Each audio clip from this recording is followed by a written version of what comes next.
Bueno, primero muchísimas gracias a vosotras por invitarme y también, bueno, compartir la alegría por que desde un ámbito que en principio luego veremos que no está, ¿no? Directamente o no es el mismo ámbito que el de la cultura, pues exista este interés. Pero como luego vamos a ver, yo creo que tanto la cultura como el patrimonio, ¿no? Que de hecho forman parte del mismo campo semántico, son profundamente transversales. Entonces yo creo que es una de las aproximaciones que hay que, ¿no? Pues que hay que tener claro cuando conversamos sobre estas cuestiones. Em, Ha habido un auge en los últimos años a la hora de hablar de derechos culturales. Eh, Luego lo vamos a ver, es un marco que de alguna manera nos permite como ir más allá de los consensos que había en los últimos 50 años en relación con las políticas culturales, es decir, las políticas culturales se construyeron en base como una serie de ideas y con los derechos culturales estamos como un poco abriendo el marco, ¿no? Renovando un poco la perspectiva sobre las políticas culturales y especialmente en lo que tiene que ver bueno, con entender, digamos, con apostar por la democracia cultural y con entender que la ciudadanía es la principal destinataria de las políticas culturales, ¿vale? Y de nuevo, cuando diga políticas culturales, yo creo que ya en vuestra cabeza, pues probablemente haréis los puntos de encuentro con este ámbito. Para, mm, para abordar bueno, la ponencia de ahora, lo he dividido en estas tres partes que yo creo que nos van a dar como un marco general sobre los derechos culturales. En primer lugar, los fundamentos de derecho especialmente. Luego, el marco conceptual, es decir, qué aportaciones creo que pensar los derechos culturales para las políticas públicas pues nos permiten, ¿no? O qué modificaciones incorporan. Y luego, pues ejemplos de derechos culturales en las políticas públicas, ¿vale? Digamos como aterrizándolo más. Entonces, para empezar por el principio, pues vamos a ver los fundamentos de los derechos culturales. Como decía antes, es cierto que hay una nueva mirada, que hay un nuevo paradigma de derechos culturales del cual la propia Dirección General de Derechos Culturales, en la que yo estoy ahora mismo en el Ministerio, es como una de las principales cristalizaciones, porque no existía en la estructura ministerial ningún órgano específico, ¿no? que abordase los derechos, aunque hubiera políticas que tuvieran que ver con el derecho a la cultura. Entonces hay una nueva mirada, pero lo cierto es que las referencias pues se retrotraen a varias décadas, ¿no? Tenemos la Declaración Universal de los Derechos Humanos del 48, en el que se habla de que toda persona tiene derecho a tomar parte libremente de la vida cultural. Y luego tenemos el Pacto Internacional de Derechos Económicos, Sociales y Culturales del 66, en el que también se habla de participar en la vida cultural, ¿vale? Sí me interesa que nos quedemos con ese sintagma de participar en la vida cultural, porque creo que es como el corazón del asunto cuando hablamos de derechos culturales. Estas son las dos referencias iniciales, pero lo que sí que es cierto es que el auge, ¿no? del marco de los derechos culturales, la extensión del discurso y de los documentos y de los textos en torno a derechos culturales, pues se han extendido a lo largo de los últimos 15 años, más o menos, ¿no? En ese sentido, podemos destacar la Declaración UNESCO de la Diversidad Cultural, que reconoció la diversidad cultural como un patrimonio común, ¿vale? La Declaración de Friburgo, que lo que vino a hacer es ordenar los derechos culturales que estaban como dispersos en distintos instrumentos, entre ellos la propia Declaración sobre la Diversidad Cultural.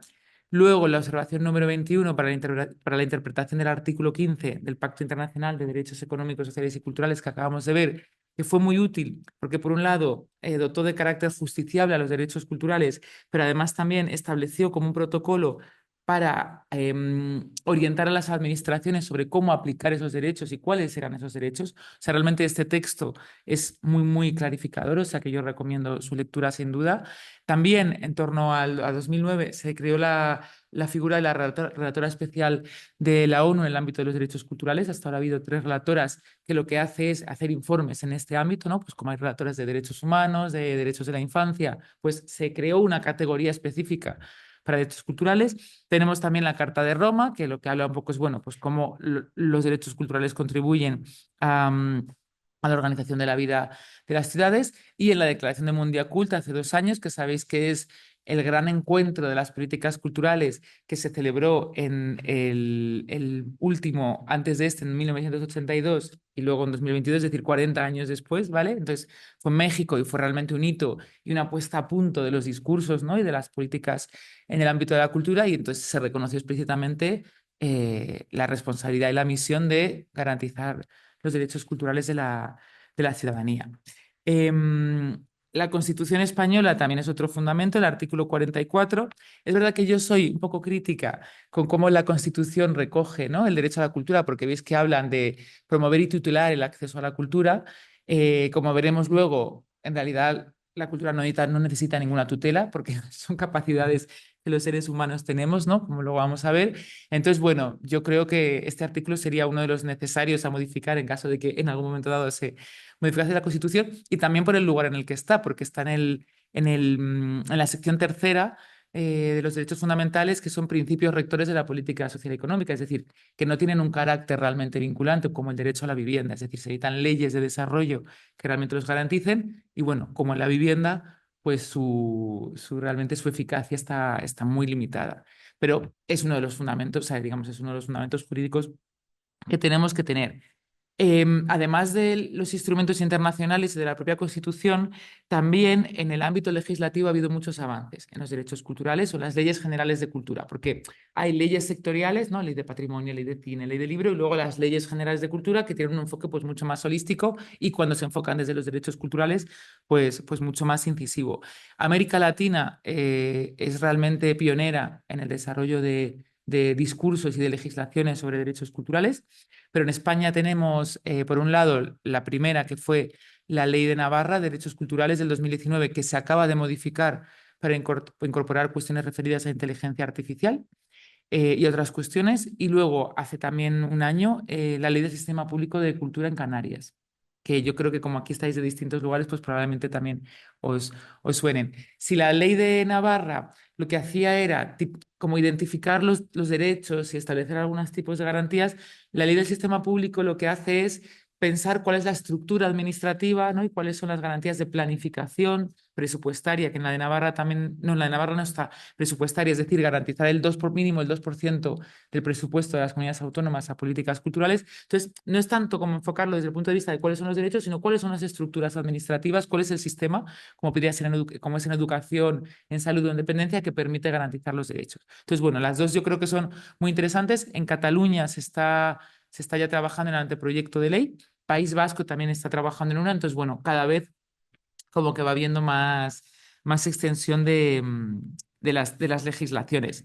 De hecho, esta proliferación un poco ha hecho que se hable de una especie como de boom, ¿no?, de las leyes de derechos culturales, que a veces se ha abordado de cierta perspectiva crítica, ¿no?, de, bueno, si tiene sentido como tanta elaboración de leyes. Yo creo que sí, yo creo que las leyes son importantes, en primer lugar, por lo que decía antes, porque el artículo de la Constitución no tiene una eficacia total, se necesitan leyes de desarrollo, y además porque en las legislaciones es donde se pueden establecer las garantías orgánicas, es decir, que existan, ¿no?, departamentos siempre dedicados a las políticas culturales, garantías de planificación. Muchas veces lo que pasa con la cultura, y también por ende me imagino que en el patrimonio, es que a veces se hacen políticas un poco como arbitrarias, ¿no?, o en función pues de los valores, de los gustos o de las afinidades o perspectivas de quien está en el gobierno, y no hay como una visión estratégica con sus objetivos, sus indicadores, ¿no?, la evaluación, y también, evidentemente, una garantía presupuestaria, que es lo que os comentaba del 2%. Además también de la legislación, los instrumentos internacionales, yo creo que también es constatable que cada vez como hay más gente en la gestión cultural, en el ámbito jurídico, en los artistas, creadores, ¿no?, que van incorporando y que van bueno, poniendo en el centro de su práctica y de su discurso la idea de los derechos culturales y la idea de la cultura como derecho, ¿no? Es decir, yo creo que la primera constatación a la hora de hablar de derechos culturales es este auge que en los últimos 15 años ha venido desarrollándose, se ha venido extendiéndose, y que es un poco como el clima de la época, ¿no?, en el ámbito de la política cultural, y creo que es muy buena noticia, y creo que es un avance importante. Esto en cuanto a los fundamentos. En cuanto al marco conceptual, yo creo que es importante entender de qué hablamos cuando hablamos de derechos culturales, porque no deja de ser algo un poco abstracto, y qué implicaciones tiene en nuestra relación con la cultura y con las políticas culturales, ¿vale? Que a mi juicio es una modificación muy profunda. En cuanto a lo primero, en cuanto de qué hablamos cuando hablamos de los derechos culturales, es verdad que es muy difuso, ¿no? Primero porque desde la gestión cultural o desde la política cultural nos hemos acostumbrado demasiado a defender la valía y la legitimidad de las políticas culturales y de la cultura en base a argumentos económicos, ¿vale? En base a su contribución al PIB, en base a los empleos que genera, que es totalmente cierto y hay que ponerlo en valor porque aporta mucho más que otros sectores y tiene una legitimidad social mucho menor, pero no es la única ni la principal dimensión que tiene la cultura, ¿no? Entonces, esa es como la primera adherencia de la que hay que separarse, dejar de sentir que tenemos que justificarnos en base a una argumentación económica. También yo creo que pasa que de alguna manera es como si la cultura nunca hubiera pertenecido al ámbito público, siempre hubiera estado privatizada. Es decir, igual que somos plenamente conscientes, ¿no?, de que la educación es un servicio público, de la que la sanidad es un servicio público, pese a que haya políticas que, bueno, pues ataquen, digamos, esos cimientos de lo público, ¿no? Con la cultura no ha sido así. La cultura siempre ha estado como en la órbita, como veremos luego, del entretenimiento, de lo privado. Sí había unas funciones públicas, pero bueno, no dejaban de ser como más tangenciales. Entonces no hay esa sensación de que es un derecho, ¿vale? Yo siempre digo que la cultura es un derecho que de no ejercerlo, pues que nos hemos olvidado. Es un derecho, ¿no? Y yo creo que eso pasa. Y luego, en último lugar, hay tanta profusión de clasificaciones de derechos culturales, ¿no? De hecho, hay como más de 50 que, claro, pues tampoco permite mucho concretar y aterrizar que es un derecho cultural, ¿no? Entonces, al final, entre todos estos elementos, pues es un campo que resulta muy denso, muy nebuloso y que hay que ir aproximándose. Eh, a mí lo que me parece interesante para aterrizar el concepto es hacernos la pregunta de por qué hablamos de derechos en plural en lugar de derecho a la cultura, ¿vale? Que es un poco como se ha venido hablando. En general, cuando se habla de derecho a la cultura, lo primero que viene es el derecho de acceso a la cultura. Y cuando viene la idea de derecho de acceso a la cultura, pues lo que nos imaginamos es el derecho de acceder a equipamientos y servicios culturales, bibliotecas, centros culturales, laboratorios, ¿no? O digamos a formas de expresión artístico-cultural, ir al cine, leer un libro, ir al teatro, y todo eso forma parte de nuestra relación con la cultura, pero es mucho más extensa, ¿no? En el primer punto tenemos estos, pero también es acceder, que yo creo que esto resonará, a unos códigos de interpretación, ¿no? Que también ha venido llamándose capital cultural, o a entender, ¿no? A poder traducir, a poder descodificar el lenguaje artístico. También tiene que ver con desarrollar unas competencias creativas que todas las personas tenemos, que es expresión, de pensamiento asociativo, de capacidad de simbolización, de relación con el otro, ¿no? A través emocional, es decir, todo eso forma parte de la cultura. El uso de las lenguas, las tradiciones propias, la cultura comunitaria, la libertad de expresión, la capacidad y el derecho a gestionar proyectos culturales, ¿no? O a definir o a evaluar cómo están, o sea, a evaluar las políticas culturales y a definirlas y a diseñarlas. Es decir, que si decidimos cómo extender el abanico del derecho a la cultura, pues no solo es poder acceder a una biblioteca, fundamental, ni tener derecho a la lectura, esencial también, sino que es muchísimo más, ¿no? Y entonces, esto, lo que me parece como muy importante vincularlo con esa idea de participar en la vida cultural, ¿no? De participar, de tomar parte y de vida cultural, que es mucho más amplio y que desde luego nos lleva más lejos de entendernos solo como consumidores y de entender que la cultura solo es como un espectáculo, solo es un objeto de consumo o solo forma parte de la dimensión del ocio, ¿vale? Porque al final, pues es algo totalmente, totalmente estructurante. Yo todo esto que os he contado lo suelo ordenar en 4 categorías que para mí sirven para un poco ordenar qué son los derechos culturales, ¿vale? Entonces, primero estaría esta categoría de tener una identidad, una memoria, que yo lo asocio al patrimonio, pero que a lo mejor, como luego vosotros me decís que el patrimonio está enredado en las otras, pero yo es la primera, ¿no? Como la primera asociación que hago, y que tiene que ver con las tradiciones, con el sentido de pertenencia, con la comunidad, con las referencias, bueno, pues con todo ese universo. Luego, el acceder a bienes y a servicios y al capital cultural. El derecho a expresarnos, a crear, a compartir lo creado. Y aquí creo que es muy importante señalar que tiene que ver con la libertad de expresión, ¿no? Y con el rechazo a la censura en cualquiera de sus maneras, pero también con las condiciones materiales, es decir, que cualquier persona, independientemente de sus recursos económicos, del territorio, del género, de la etnia, de discapacidad, pueda también, ¿no? Producir y pueda crear cultura. Y luego, pues, a definir y a decidir las políticas culturales. Es decir, yo creo que estas como 4 categorías son como pivotes entre los cuales pueden orbitar pues las múltiples definiciones que hay que muchas veces como bueno, que nos confunden, ¿no? Y entonces esto es lo que os decía, que al final la síntesis de todo esto es participar en la vida cultural, o sea, es participar de todas estas maneras que nos retrotrae a esos dos documentos originarios, a la Declaración Universal y al Pacto Internacional, donde se habla de participar en la vida cultural, que va más allá del acceso y que es una dimensión estructurante de nuestra vida, ¿no? Y por eso la cultura es esencial y no es algo secundario, porque no se trata solo de poder ir al cine, sino que es la constitución de los seres humanos, de su desarrollo integral y de las comunidades, ¿vale? Entonces, bueno, esto es como, ¿qué serían los derechos culturales? A continuación, entonces, lo que yo quiero hacer es pensar qué implicaciones, lo que decía, qué implicaciones tiene este discurso, a qué apunta pensar en los derechos culturales, cómo modifica nuestra relación con la cultura y cómo entendemos o cuáles son las prioridades de las políticas culturales, porque esto yo creo que cambia un poco la manera en lo que lo hemos entendido. Y me interesa hacer énfasis en la parte de significado, ¿no? Como de campo semántico, porque por un lado hay una dimensión jurídica, o sea, hay unos derechos que están en leyes, ¿no? Y que al final el derecho lo que hace es legitimar una realidad social, ¿no? Legitimar de manera jurídica una realidad social, pero luego hay una dimensión de significante, ¿vale? Y de significado. Y entonces creo que esto es lo que es importante, es decir, cuál es el contenido, cuál es el significado de los derechos culturales, como veremos luego, independientemente de la palabra que estemos usando, porque luego yo apuntaré que tampoco es tan importante hablar específicamente de derechos culturales, sino de qué significan, ¿no?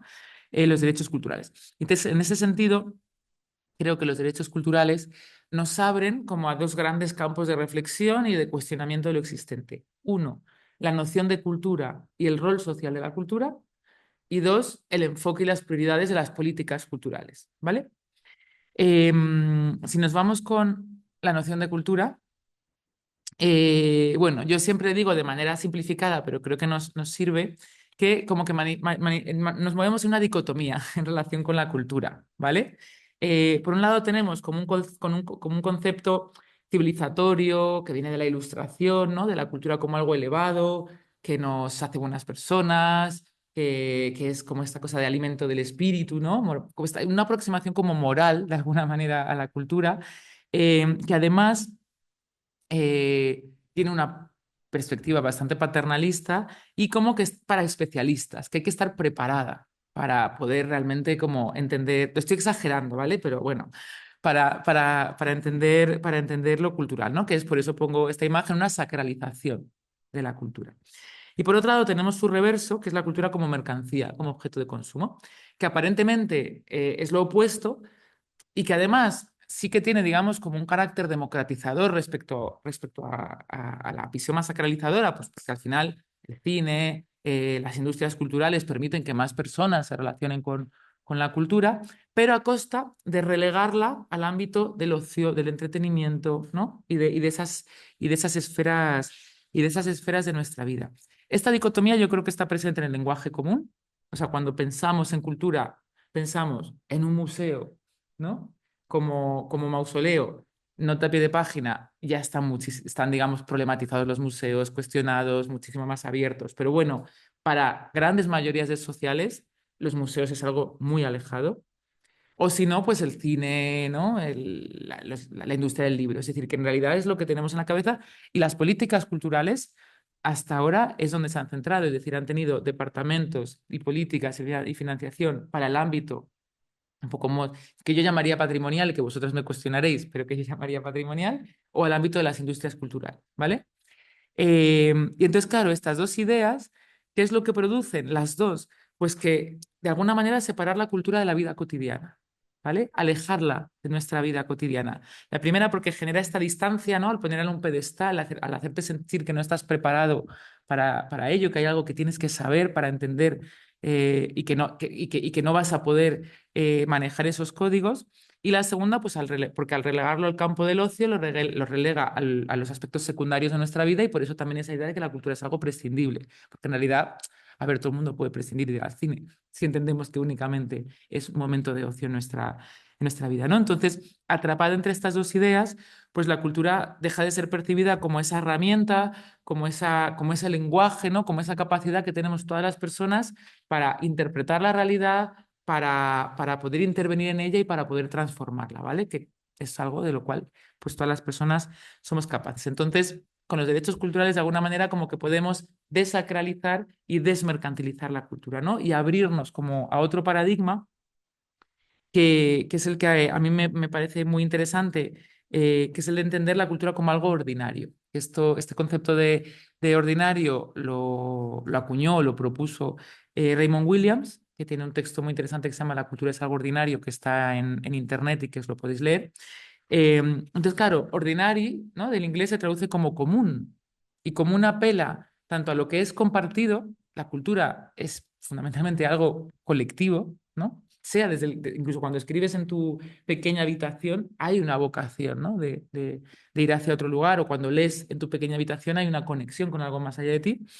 Y también es algo, ¿no? Común, también es algo corriente, también es algo cotidiano que pasa en en el momento que pasa en cualquier lugar, que no hay lugares específicamente destinados para lo cultural, ¿no? Entonces, yo creo que es esta idea de ordinaria, ¿no? De cultura como algo ordinario, frente a esa idea más ilustrada, frente a esa idea más de mercado, nos abre un campo muy interesante, nos permite entender la cultura como una práctica social, como una serie de capacidades que todas las personas tenemos, ¿no? Es, pues, antes lo decía, expresión, creatividad, generación de comunidad, identidad, etcétera, etcétera.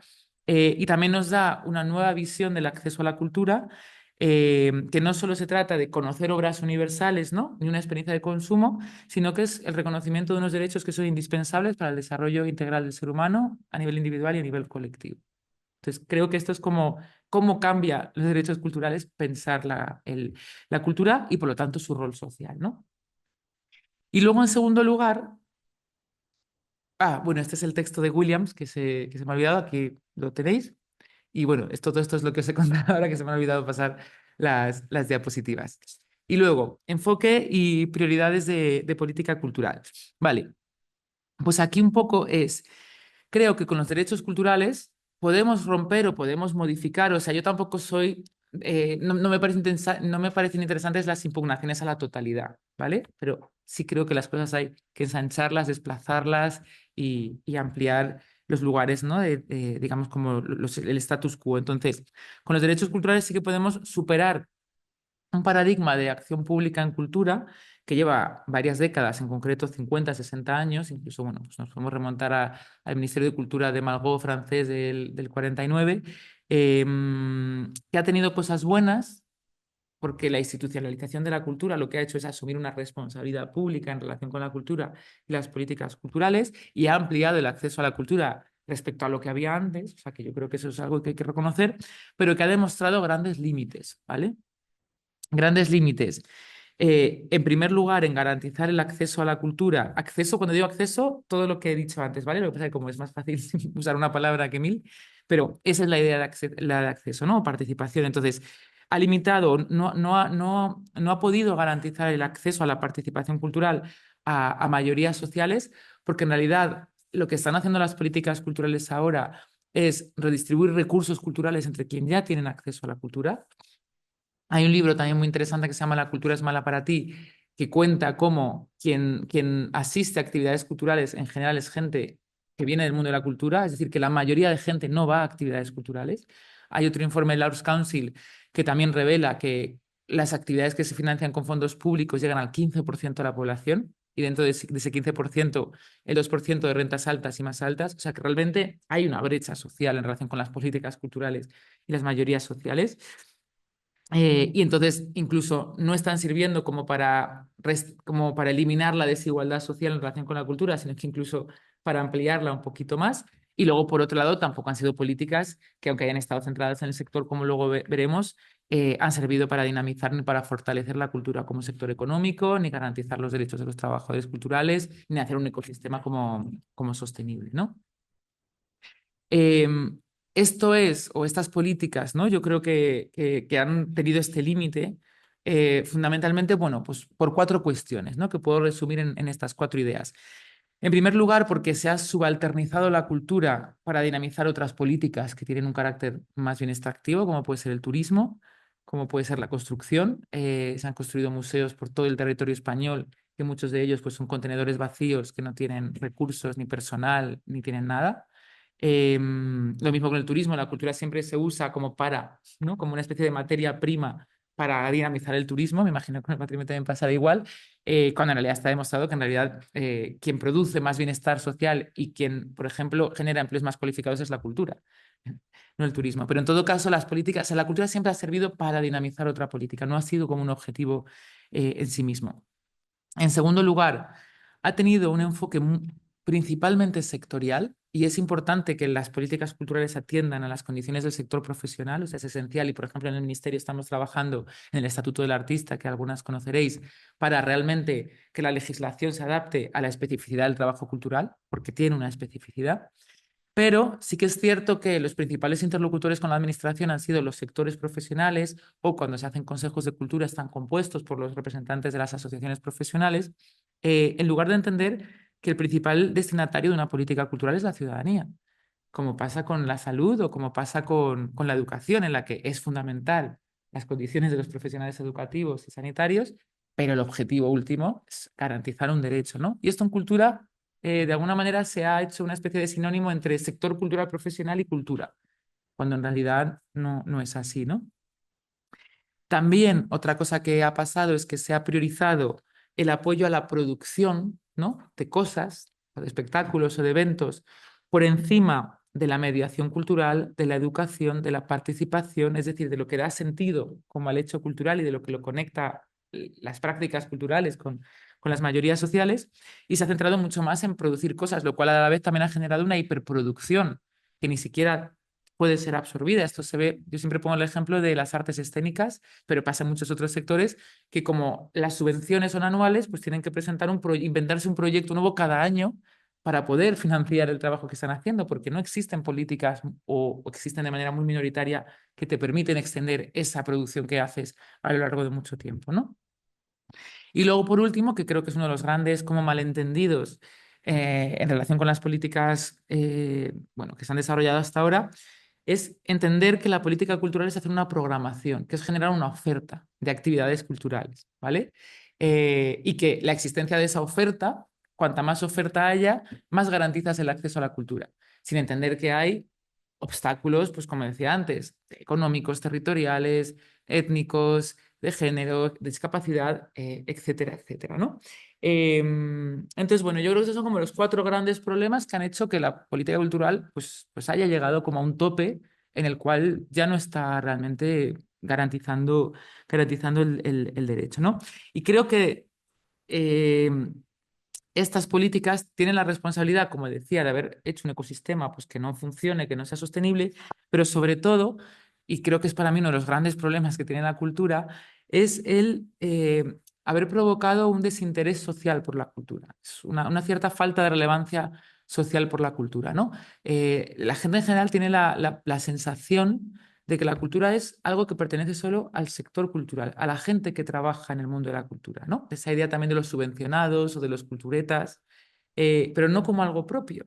Entonces, claro, estas políticas han ido generando una brecha que realmente han hecho que la cultura pues pierda su carácter significativo como para mayorías sociales y para la sociedad en su conjunto y que está detrás de algunos de los grandes problemas que tiene la cultura, porque eh, si no existe, digamos, esa conexión, esa sensación, digamos, como de la cultura como algo propio, pues tampoco vamos a poder legitimar las políticas culturales ni los presupuestos culturales. Esto, por ejemplo, se vio con las mareas, cuando fueron los recortes de 2012, ¿no? Había una marea sanitaria, una marea educativa, esas dos mareas estaban compuestas por toda la comunidad, ¿no? Pues tenías profesores, personal, sanitario, o sea, cada una con lo suyo, pero en la marea cultural que la hubo, porque los recortes en cultura fueron igual de brutales, solo había profesionales, es decir, no había ciudadanía que sintiera que había un derecho que le era hurtado, ¿no? Y luego, pues al final, ¿cómo defiendes presupuestos en cultura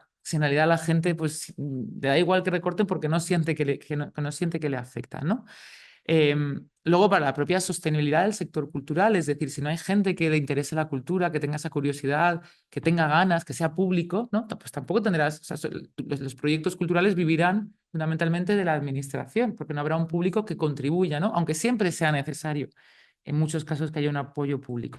Pero no tienes una cultura cultural de alguna manera que también lo sostenga. Y luego, en tercer caso, que para mí es el principal, bueno, yo soy de las que creemos que la cultura tiene una enorme potencia para la transformación social, para la no para la generación de igualdad, para la justicia social. Ahora, si es un campo minoritario, pues evidentemente no va a tener ninguna potencia porque solo va a afectar y solo va a estar interpelada, pues bueno, quien tiene el privilegio, ¿no?, de poder desarrollar sus capacidades y su participación cultural. Entonces, su potencia, pues realmente eh, se va a ver muy mermada, ¿vale? Entonces, estos son como para mí los grandes problemas de la política cultural y lo que han hecho que la cultura esté en el lugar que está hoy.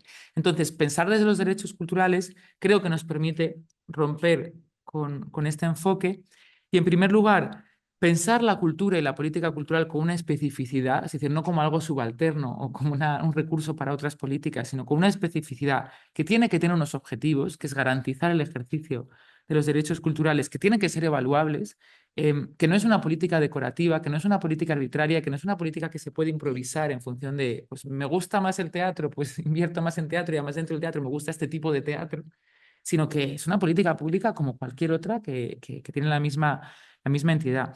En segundo lugar, que la misión de esa política cultural es facilitar el ejercicio de los derechos culturales, no proveer cultura, no dar cultura a la gente, sino generar las condiciones para que los proyectos culturales que existan en la sociedad puedan desarrollarse y para que todas las personas puedan desarrollar sus capacidades culturales y tener una vida cultural plena. Esto lo decía Marina Chaui, que tiene un libro muy bonito que también recomiendo que se llama Ciudadanía Cultural, que decía lo que acabo de decir, que el objetivo de una política cultural es crear las condiciones para que los proyectos que existen en la sociedad puedan desarrollarse. Porque la cultura no se hace en las instituciones, la hace la sociedad, la hacen las personas, la hacen las comunidades. Entonces lo que hay que hacer es fortalecer, ¿no?, que eso pueda suceder. Y luego, lo más importante, entender que que la destinataria última de la política cultural es la ciudadanía, desarrollar nuestras capacidades culturales, ¿no?, poder ejercer nuestros derechos culturales. Y esto yo creo que es como un elemento novedoso, que no debería serlo, pero creo que es un elemento como estructural y fundamental entender cuando nos aproximamos a este tema. Entonces, bueno, pues en síntesis, ¿no? ¿Qué significan los derechos culturales? Pues entender la cultura como un campo de acción común, nuestra cotidianidad, que va más allá del acceso a espectáculos, ¿no?, que es una manera singular de relacionarnos con el mundo, porque el lenguaje artístico tiene esa capacidad de hacernos ver las cosas de manera distinta, ¿no?, ese pensamiento divergente. Entonces, es una manera singular de relacionarnos con el mundo y que tiene que ser accesible y ¿no?, digamos, que todas somos capaces, pero que tenemos que tener los medios para poder desarrollarlo. Y en segundo lugar, en relación con las políticas culturales, como facilitadoras de esa conexión, ¿no?, como esa mediación para el ejercicio del derecho y redistribuir los recursos para poder desarrollar estas capacidades. A este marco es al que hemos llamado derechos culturales, pero también ha tenido muchos otros nombres a lo largo de los debates de política cultural. Se ha hablado de ciudadanía cultural, se ha hablado de cultura viva, por ejemplo, en el contexto de Latinoamérica, de Brasil concretamente, democracia cultural, impactos sociales de la cultura, es decir, hay muchos términos que forman parte del mismo campo semántico. Y como decía antes, tiene que ver con entender como la cultura como una práctica social, bueno, que forma parte de lo que he dicho antes de nuestra estructura y que sirve para articular la sociedad, ¿no? Y creo que es importante subrayar el carácter de significante que decía al inicio, porque también a mí me gusta siempre subrayar que hablar de derechos culturales no inaugura prácticas en derechos culturales, es decir, que se llevan haciendo cosas en este sentido desde hace décadas, ¿vale? En instituciones, en la sociedad civil, en entidades culturales, es decir, como que o sea, que los derechos culturales ponen un marco, estructuran una política, pero estas acciones que hemos visto tienen que ver con cosas que ya se vienen haciendo, ¿no? Y esto yo creo que es importante. También creo que es importante separar el significante del significado, porque puede ser que derechos culturales deje de ser una llave para abrir ciertas cuestiones, porque al final los términos van cambiando, pero lo importante es qué puertas estamos abriendo. O sea, a lo mejor dentro de 10 años no se habla de derechos culturales, pero ¿qué es el contenido, ¿no?, de los derechos culturales? Creo que eso es lo importante. Y en tercer lugar, como está de moda hablar de derechos culturales, pues también darnos cuenta de que no siempre que se habla de derechos culturales se está hablando de lo mismo, que eso también pasa cuando los términos digamos, se extienden, pues también preservar, yo tampoco soy muy purista, ¿no? O sea, creo que también las mutaciones, pero bueno, entender de qué estamos hablando, ¿no? Porque no todo es lo mismo, ¿no? Entonces, en ese sentido, creo que no hay que fetichizar el término derechos culturales, que es una llave que nos está permitiendo pensar la cultura de otra manera y pensar las políticas culturales de otra manera, pero que lo importante son esa otra manera de pensar la cultura y las políticas culturales, y bienvenido ahora a los derechos culturales que nos están sirviendo para hacerlo, ¿vale? Y ya, pues por último, la última parte es, vale, derechos culturales y políticas públicas, es decir, cómo concretamos, ¿no? Esto que hemos visto en políticas concretas desde las instituciones, desde las administraciones, desde los agentes del tejido, porque yo creo que los agentes del tejido también hacen política cultural. Y bueno, ¿cómo concretamos? Y entonces, aquí yo creo que la alerta, o bueno, no la alerta, pero como la prevención es que lo que os voy a contar ahora en realidad forma parte de los debates de las políticas públicas desde hace 50 años, ¿vale? Es decir, que no son como grandes innovaciones, sino que desde los años 60 sigue hablando de cuestiones como estas, ¿no? Pues, por ejemplo, descentralización, que ya es como una obviedad, ¿no? Esa idea de que, sí, pero que sigue pasando, la cultura está concentrada, ¿no? En las grandes capitales, en las grandes provincias, y cuando entras dentro de esa capital o provincia está concentrada en el centro de las ciudades, y a medida que te vas alejando, ¿no? Pues las posibilidades de desarrollar tanto equipamientos como proyectos como recursos pues se ven mucho más minorizadas, ¿no? Creo que es importante cuando hablamos de descentralización no pensar que se trata de llevar lo que se hace en las grandes ciudades a las periferias, sino fortalecer los tejidos locales, promover la vitalidad cultural, ¿no? Que hay en cada territorio con sus propios agentes, con sus propios creadores, buscar los cruces y la cooperación entre los distintos nodos, pero pasar, digamos, de esa idea descentralizada a muchos centros, ¿no? Culturales. Y creo que eso es interesante y que de hecho se está haciendo. De hecho, por ejemplo, en el Ministerio estamos teniendo varias líneas de trabajo para fortalecer proyectos culturales en áreas no urbanas, y es una política también que desde Reto Demográfico se está haciendo. Es decir, cada vez se es mucho más consciente de la importancia incluso pues para el reequilibrio territorial, ¿no? Luego también las políticas de proximidad, ¿vale? Esto es Harinera, que es un centro que había en Zaragoza gestionado por... Ese es un centro dependiente del ayuntamiento, pero que creó una asamblea formada por asociaciones, la Asociación de Vecinos y los usuarios del centro para gestionar, ¿vale? Para desarrollar ese derecho a gestionar un equipamiento cultural. Lamentablemente, con el último cambio de gobierno, pues se ha deshecho el modelo, pero en los últimos 10 años ha sido un referente fundamental en esa idea de participación, ¿no? Entonces, esta idea de proximidad, es decir, al final, las bibliotecas, los centros culturales, cualquier declinación de este tipo de equipamientos es la primera interfaz que tienen las personas para relacionarse con la cultura, ¿no? Es la primera puerta de entrada. Son espacios de generación de comunidad, como decía Klinenberg en un libro también muy bonito que se llama Los Palacios del Pueblo, que habla de las bibliotecas como esos palacios del pueblo, como esos lugares donde la gente se encuentra y construye comunidad, que además la comunidad es algo a lo que en este mundo, ¿no? Como que estamos tan individualizados, segregados, esa sensación de soledad y de desamparo, siempre se apela a la idea de hay que generar comunidad. La comunidad no es algo que se decrete, es algo que hay que construir, ¿no? Y los espacios de cultura sirven precisamente para ir tejiendo esa comunidad. Son espacios también de aprender a convivir, porque esa comunidad pues no es algo exento de conflicto. Pensamos cosas distintas, nos peleamos, tenemos que negociar, pero se necesitan lugares en los que podamos ensayar y aprender a convivir, ¿no? Y a relacionarnos con lo que es distinto, porque lo distinto no es como yo de otra manera, es distinto. Y entonces también tenemos bueno, pues que encontrar esos sitios, ¿no?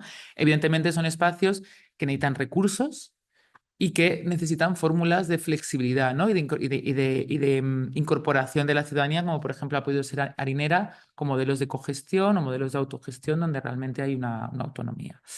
Luego también sacar la cultura de sus espacios habituales, a mí esto me parece fundamental, para romper esa idea de la cultura como algo sagrado, en la que hay lugares donde te relacionas con el hecho cultural, y también para una distribución de clase en términos de cultura, porque si hay un claro sesgo, ¿no? de condiciones económicas, por ejemplo, y otros factores en tus posibilidades de acceder a la experiencia cultural, Si el itinerario cultural está marcado por los lugares de la cultura, pues solo quien vaya a esos lugares va a relacionarse. Pero si la sacas, ¿no? La desordenas, pues te la vas a encontrar en un mercado, te la puedes encontrar en una estación de trenes, como aquí. Hay un proyecto muy chulo que hizo la Fundación de Anastasio de Gracia de los libros a las fábricas, es decir, clubs de lectura en fábricas de metalurgia, automóviles.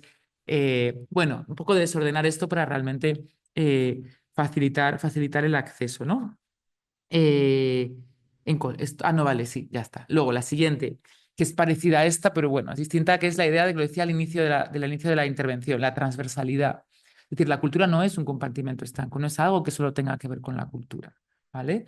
Está totalmente relacionada con la educación. Aquí tenéis, por ejemplo, 3 ejemplos súper interesantes donde se incorpora la cultura al ámbito educativo, pero no como entretenimiento de llevo a los niños o a las niñas un día a ver una película, sino dentro del aula como una estrategia de aprendizaje, ¿vale? Que realmente les permite como abordar muchas cosas de su propio ciclo, su ciclo educativo, ¿no? Y que claramente se ha demostrado que tiene enormes beneficios a nivel emocional, cognitivo, relacional, etcétera, etcétera.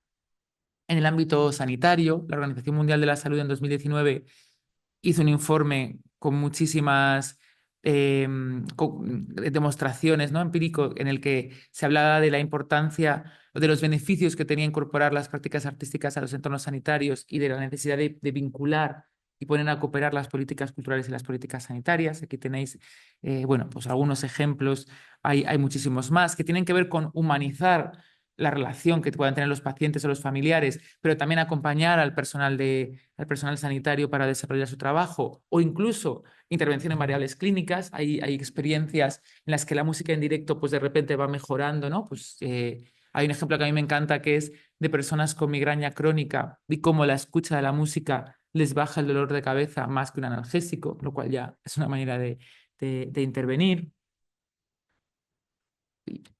Vale. También con la sostenibilidad, la Agenda 2030, inclusión, por ejemplo, ese es un proyecto en cárceles, ¿vale? Como también una manera de sacar la cultura de esos lugares. Bueno, hay muchísimos ejemplos, pero creo que la idea es importante, ¿no? Que la cultura no tiene que ver solo con la cultura, sino con muchísimas más dimensiones, que tiene que estrechar las políticas con otros ámbitos y en la cual hay beneficios mutuos. Y también esta idea de que los problemas sociales son multifactoriales y la manera de abordarlos es de distintos lugares a la vez, y la cultura es una manera también, ¿no?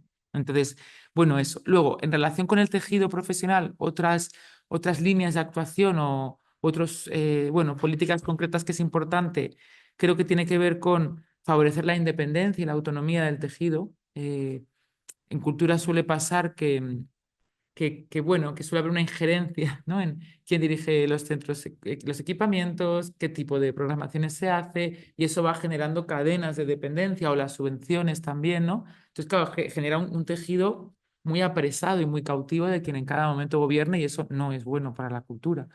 Entonces, bueno, creo que es importante también poner en el centro la cooperación. El sector cultural es un sector muy precario, pero además es un sector al que las políticas públicas les hace competir por migajas, por decirlo de alguna manera, ¿no? Esta idea de los últimos contra los penúltimos. Entonces, claro, cada vez que sale una línea de ayudas, todo el mundo como bueno, a ver quién puede sobrevivir. Entonces, es interesante que las políticas públicas también contribuyan a fortalecer y a vertebrar al sector, porque cuanto más denso sea el sector cultural, mejor va a ser para la cultura, ¿no? En ese sentido, Ivana Ventes fue secretaria de Cultura con el gobierno del primer gobierno de Lula. Entonces ella contaba en las ayudas a la creación incorporaban puntos positivos para proyectos que cooperasen entre sí, de tal manera que la ayuda no era una oportunidad de competencia, sino de vertebración del tejido, ¿no? Entonces, bueno, yo creo que eso es interesante. También está la REAC, que es la Red de Espacios y Agentes de Cultura Comunitaria, que también tiene una convocatoria de ayudas que precisamente intenta mutualizar recursos. Y bueno, pues todas estas lógicas más o menos, ¿no? Participación, descentralización, yo creo que son las que permiten que la cultura prolifere, que se multiplique y que mayorías sociales puedan apropiarse de ella, ¿no? Y en ese sentido, como que de alguna manera recuperar como esa conexión con la cultura y facilitadoras del ejercicio de los derechos culturales. Todo esto, o sea, todo este tipo de estrategias de acción conlleva, pues evidentemente, un cambio de rol en las instituciones. Es decir, ¿cómo es una institución pública? que promueve la participación, la cogestión, la descentralización, sacar la cultura de sus lugares, ¿no? Esa especie como de proliferación y efervescencia cultural. Y yo creo que aquí está como el hueso del asunto, ¿vale? O lo que yo creo que al final es lo que hay que abordar como en último término. Y cuando digo institución me puedo referir a un ministerio, pero también a un centro cultural, es decir, todas aquellas que tienen una responsabilidad, ¿no? De una manera u otra en el ejercicio de los derechos culturales. Entonces aquí, tradicionalmente nos hemos movido como en dos grandes modelos de institución, ¿no? Una institución que es un poco el modelo francés, o no, la institucional, o la propiamente institucionalizadora, que es aquella que da recursos, tiene presupuestos, tiene órganos dedicados a la cultura, tiene políticas públicas, pero el problema es que tiene como cierto dirigismo, ¿no? O una sobredeterminación de lo que es la cultura, cuando no una injerencia directamente. Y luego está el modelo opuesto, que es el modelo más anglosajón o modelo más liberal, que es el que aparentemente, como tiene una distancia, ¿no? Y no interviene directamente en la cultura, te genera más libertad, pero claro, a costa de someterla a las reglas del mercado, a la rentabilidad y a eliminar esa idea de derecho, ¿no? O de igualdad en relación con la cultura.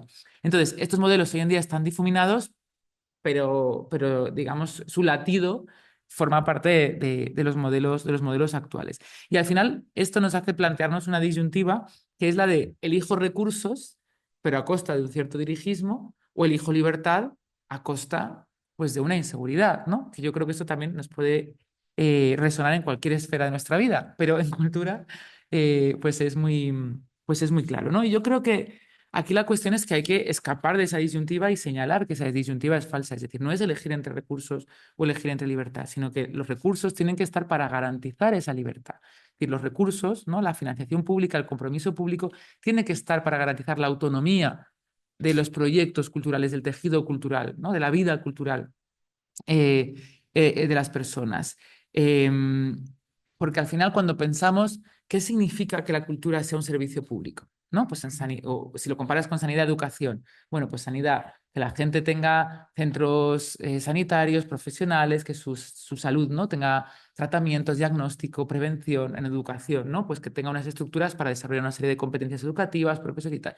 Pero en cultura creo que es distinto, porque es que la cultura la hace la gente. O sea, no hay que darle cultura a la gente. Lo que hay que hacer es fomentar desde las instituciones, con los recursos públicos, el afuera de la institución, ¿vale? O sea, creo que ese es como de fondo el objetivo de una política pública, fomentar lo que está fuera de la institución.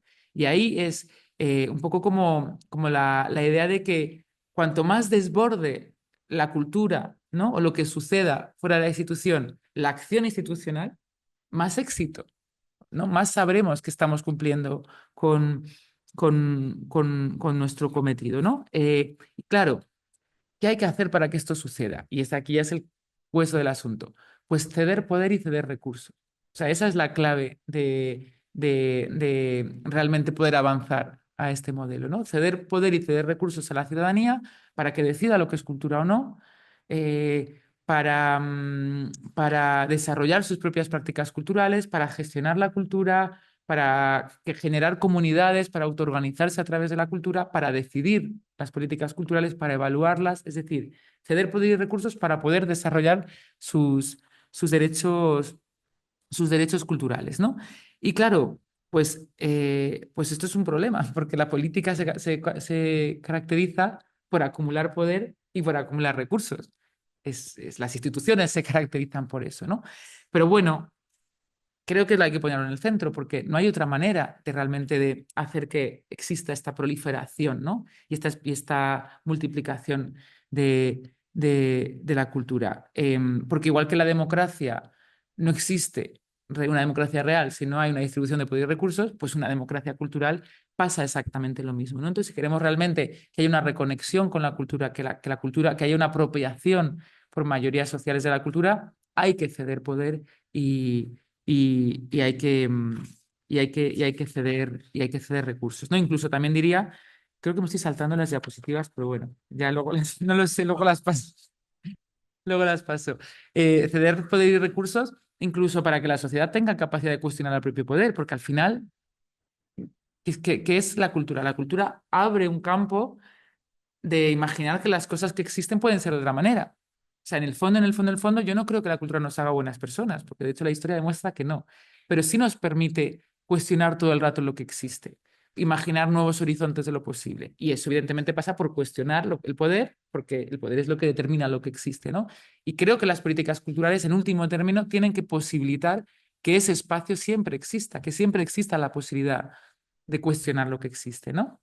Entonces, bueno, pues creo que de alguna manera esto es lo que está detrás del paradigma de los derechos culturales y que dicho así es complicado, pero la harinera, por ejemplo, fue un ejemplo, ¿no? De ceder poder y recursos, de un equipamiento público en el cual se abría a que esa decisión la tomase la propia sociedad. Y dicho esto, sí, pues mirad, me he saltado. Vale, ya está, ya estoy aquí. Dicho esto, termino con dos ideas. La primera, creo que poner en el centro los derechos culturales nos permite además abordar, como decía antes, uno de los grandes problemas, que es el de la falta de relevancia social de la cultura, ¿vale? Que realmente creo que está detrás de las quejas que el sector cultural o que la gente que trabajamos en cultura tenemos permanentemente. Entonces creo que con el marco de los derechos culturales podemos reconectar la cultura con la vida cotidiana porque forma parte de nuestra vida, porque está en nuestro centro cultural, en nuestra escuela, en nuestro centro de salud, porque la hacemos, porque participamos de ella, ¿no? Con la ciudadanía, porque es el primer centro y por lo tanto el principal destinatario y por lo tanto con ese interés social. Es decir, podemos hacerlo y además podemos hacerlo de facto. Porque muchas veces cuando queremos como poner en valor la importancia de la cultura, pues hacemos manifiesto. No, qué importante es la cultura, genera comunidad, ya. Pero si esto no lo vives, ¿no? No forma parte de tu experiencia, pues es la gente de la cultura diciendo que la cultura es importante, ¿no? Entonces creo que este tipo de políticas realmente permiten operar esta conexión. Y luego la última idea es la profunda relación que hay entre derechos culturales y democracia, ¿vale?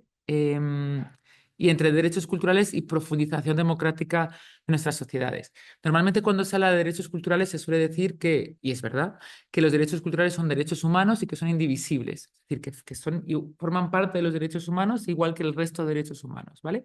Pero hay un filósofo que se llama Patrice Meyerbeer, que fue quien impulsó la Declaración de Friburgo que vimos al inicio, que dice que además los derechos culturales funcionan como palanca para la consecución del resto de derechos, ¿vale? Que son una especie como la clave de bóveda. Porque al final el ejercicio de los derechos culturales tiene que ver con toda una serie de herramientas que nos permiten tener agencia para intervenir en el mundo. Es decir, nos permiten expresarnos, nos permiten tener un lugar de enunciación, nos permiten representarnos, ¿no? Entonces, todo eso es una condición necesaria para poder intervenir en el mundo y para poder reclamar y para poder luchar por el resto de los derechos, ¿no? Y en ese sentido, a través de los derechos podemos favorecer la autoorganización social, podemos vertebrar el tejido social a través de clubes de lectura, orquestas, cualquier manifestación cultural que nos permita conectarnos con los demás y organizarnos con los demás, ¿no? Y esto de nuevo es fundamental porque es una sociedad organizada y una sociedad activa y una sociedad vertebrada la que puede realmente participar de los debates públicos, tener una voz en la esfera pública e intervenir en la lucha por cualquier otro tipo, por otro tipo de derecho, ¿no? Por eso a mí siempre me gusta decir que la cultura es un caballo de Troya para politizar la sociedad, pero no porque introyecte una ideología concreta o un mensaje concreto, ¿no? Sino porque interviene en la organización material de la sociedad, interviene en que la sociedad esté vertebrada, ¿no? Y que esté activa y que el vínculo social esté muchísimo más estrecho. Entonces, bueno, pues por eso creo que la cultura tiene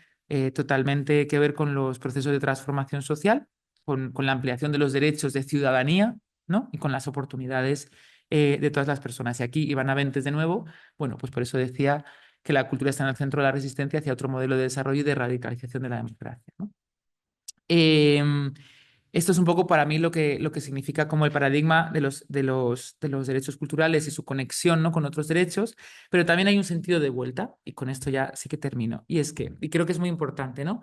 Igual que no es posible, o sea, digamos, igual que los derechos culturales nos permiten, ¿no?